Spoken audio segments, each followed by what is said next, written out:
we got some pretty big news this morning. Excuse me. Still dealing with all this stuff. But this is big enough that I need to discuss it right away because there are a lot of people asking questions on Twitter. I made myself a cup of tea to help get through this. By the way, you want a Trainer Tips mug? Links in the description. So early this morning, Niantic posted a blog post, an update on the Pokemon GO website about future events in Pokemon GO, including GO Fest and some Safari Zone events going on at the Unibao-Radomco malls in Europe. And honestly, it looks pretty interesting. There's a lot to cover here, a lot of questions, so I'm going to go over it as best I can in this sort of like TLDR video, and then I'll probably go live afterwards with my tea here just to do a little bit of Q&A and just answer questions in real time about everything that's going on with the game. So, first of all, the announcement starts, and this is very important. Trainers over the next few months will be hosting a number of events taking place around the world in celebration of Pokemon GO's 1-year anniversary. So this is a continuation of the 1-year celebration. That Pikachu with the hat is not the only thing. Now, keep in mind, this is the most important line right here. No matter where you live, you're invited to join in the fun. No matter where you live. So just because you can't make it to GO Fest, just because you can't make it to one of the Safari Zone events in Europe, you are not entirely left out of what's going on. There are things to do for everyone around the world in the game during the event period. So the first part is Pokemon GO Fest Chicago, coming up very soon, just a little over a week from now. Wow. 10 days from now is GO Fest in Chicago. So they've shared a few details about how trainers everywhere can participate in a global challenge with trainers at the event to unlock special rewards worldwide. During the day, there will be 3 challenge windows in which trainers everywhere will work alongside those in Chicago to unlock global rewards. During the challenge windows, trainers in Grant Park will attempt to unlock perks for Pokemon GO players around the world by catching certain types of Pokemon. Each Pokemon type will be tied to a different perk, so trainers at the park will need to carefully choose which Pokemon they catch. We'll come back to that in a second. Meanwhile, trainers outside of Chicago will attempt to catch as many Pokemon as possible during the challenge windows to extend the duration of the bonuses unlocked by those attending the event. If trainers around the world catch enough Pokemon, a mystery challenge will be unveiled in Grant Park that, once completed, will unlock an extra special bonus across the globe. Trainers everywhere will want to grab their friends and family to help make this the biggest celebration in Pokemon GO's history. So let's break that down. They have an infographic here that shows exactly what they mean by bonuses for catching certain types of Pokemon. First of all, these challenge windows are from 11 to 11:30 a.m. This is all Central U.S. time. 12 p.m. to 12:30 p.m. and then again from 3 p.m. to 3:30 p.m. So during those time windows, you're going to want to catch Pokemon even if you're not at the event, because that's going to help everyone around the world. So the rewards for catching specific types are: for catching fire types, there's going to be a candy bonus; for catching water types, an XP bonus; for catching grass types, a Stardust bonus. That's the most important one, I think.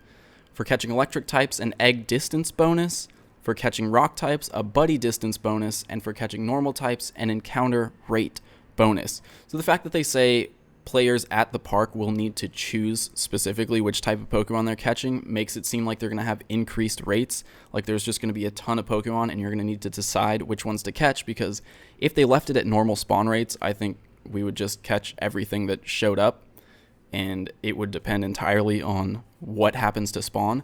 So I think Niantic is going to be pushing out increased spawns for these event periods so that we actually do have to choose. And right off the bat, I'm telling you, grass types, we need that Stardust bonus. And then second, I think, is water types for the XP bonus. Third, probably the candy bonus. But, I could be wrong. I think everyone wants increased Stardust for sure, but let me know in the comments on Twitter which ones you think we, the trainers at the park, should focus on for the event. Now, as far as worldwide, they don't give us the actual numbers, but the more Pokemon you catch worldwide, the longer these bonuses are going to last. And these bonuses are for everyone. This is not just for people at the park. So we, the players at the park, will catch Pokemon to decide which bonus we want to unlock for everyone. And everyone worldwide will need to catch as many Pokemon as possible to extend the duration of those bonuses. So the bronze tier is increased bonus duration by 24 hours, and keep in mind they don't tell us what the base duration is. But the silver tier is increased bonus duration by 48 hours, and then the gold tier is to unlock the mystery challenge for players at Grant Park. So on the same infographic, we see Phase 2, Mystery Challenge from 6 p.m. to 7 p.m. Activate Gold Tier in Phase 1's Worldwide Catch Challenge to unlock the Mystery Challenge inside Grant Park. And it shows the 3 team leaders, and I think I'm probably not alone in assuming or guessing that the Mystery Challenge is probably Legendary Raids. The challenge window is an hour. Raids last for an hour. It shows the 3 team leaders. We could get the 3 legendary birds popping up. It could be the 3 legendary birds. It could be Mew. It could be Mewtwo. Who knows? But I'm pretty confident that we are going to get a legendary raid at GO Fest. And then Phase 3 is the global reward. The challenge window for that is July 23rd through 24th, so the 2 days following GO Fest. Complete Phase 2's Mystery Challenge in Grant Park to unlock a major global reward, which I think will probably be the same as it was at GO Fest, that there will be legendary raids available around the world for those 2 days if we can make all that happen. And honestly, I don't see why we wouldn't. I don't think Niantic will make these challenges too difficult to complete, because if they were and we didn't complete them, well, then that's just a huge waste of hype and time and effort.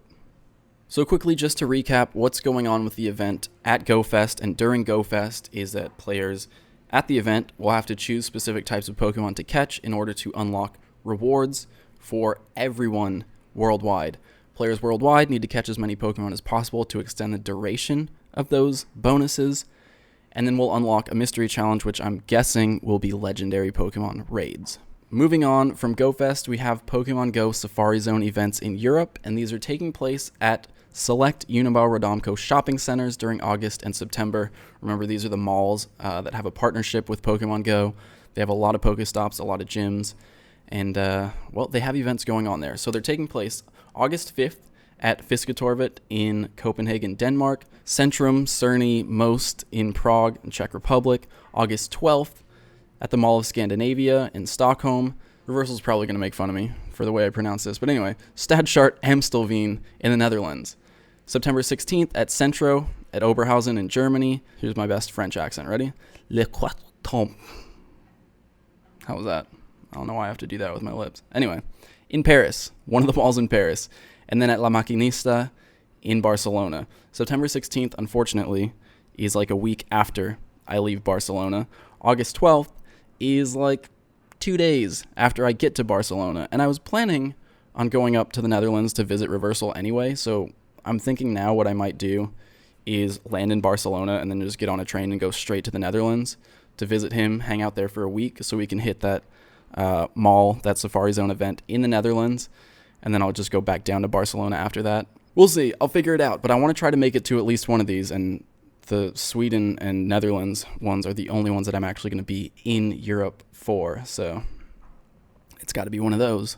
Now, as for what's going on at those events, all 7 Pokemon GO Safari Zone events will give trainers the opportunity to catch a wide variety of Pokemon in special zones featuring Pokemon originally encountered in the Kanto and Johto regions, that's Gen 1 and 2, including some Pokemon never before encountered in Europe. Region exclusives. And in the image, they show Kangaskhan hanging out in Spain. So we've seen Heracross for GO Fest. We are now seeing Kangaskhan for these Safari Zone events in Europe. And then it also goes on to say, additionally, trainers in attendance will join forces to take on unique and powerful raid bosses that will be making appearances at these events. Unique and powerful raid bosses, it does sound like possible legendaries at the events. It could also just be different raid bosses than we're used to seeing, like maybe a Dragonite raid boss, maybe the biggest nightmare of every Pokemon Go player, a Blissey raid boss. So possible that we'll see some legendaries at these Safari Zone events. Like I said, also possible that we'll see legendaries in those 2 days following GO Fest worldwide, but all that really remains to be seen. And then the final bit that they touch on here is Pikachu Outbreak in Japan. The Pokemon Company will be hosting its annual Pikachu Outbreak event in Yokohama from August 9th through 15th, where a special Pokemon GO experience is taking place. More information about Pikachu Outbreak will be unveiled by the Pokémon Company in the coming days, so stay tuned for all the exciting details. Not much there, but if you are in Japan or you're planning on going to Japan, more details coming soon. I know Mystic7's trying to get over there for Pikachu Outbreak, so we'll have at least one of us YouTubers there to cover it. Finally, the post ends. We're looking forward for you to join us in celebrating Pokemon GO's 1-year anniversary by taking part in the festivities happening globally.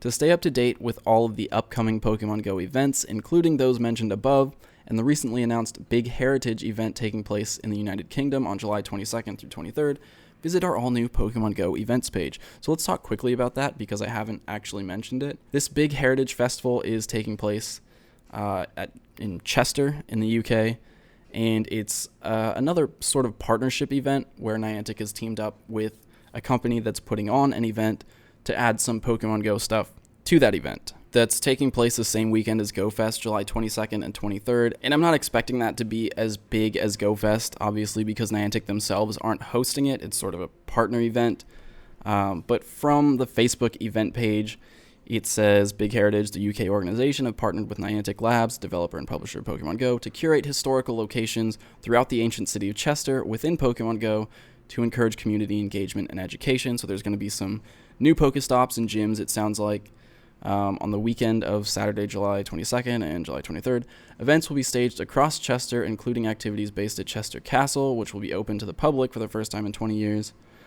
Visitors will be able to take part in a number of fun trail activities with in-game and real-world surprises for Pokemon GO players. There might be some kind of exclusive stuff. It could just be stickers like we saw at the event in Charlotte. But really, there's not too much more information other than that.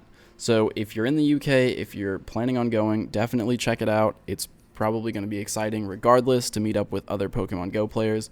But just know that it's not going to be something on the scale of GO Fest in Chicago. So that's it. That's what's going on with Pokemon GO events, specifically at GO Fest. It's a big event, and I know a lot of people are upset that these events aren't happening near them, but that's just the way it goes with a game like Pokemon GO. Niantic cannot host events in every city around the world. Just think about how extremely difficult that is. Know that if you are willing, you can travel to these events. There will be more events happening around the world. This is not the only summer that Pokemon GO is going to have events. This will continue to happen around the world. So I know it seems disappointing for some of you who are nowhere near any of these events, but again, keep in mind there are global events going on during GO Fest. We're going to unlock some bonuses for everyone around the world. That's pretty big, unlocking that big mystery challenge, whatever it is. There's a lot going on that you don't have to be present at these events for. So with that said, I hope you're all looking forward to it, regardless of if you'll be able to attend one of them or not. I'm very excited for GO Fest. I will see plenty of you there, I'm sure. And if you have any questions, leave them in the comments, tweet them at me, and we'll talk more about this. Thanks for watching, guys. I'll see you maybe tomorrow. I'm not sure yet.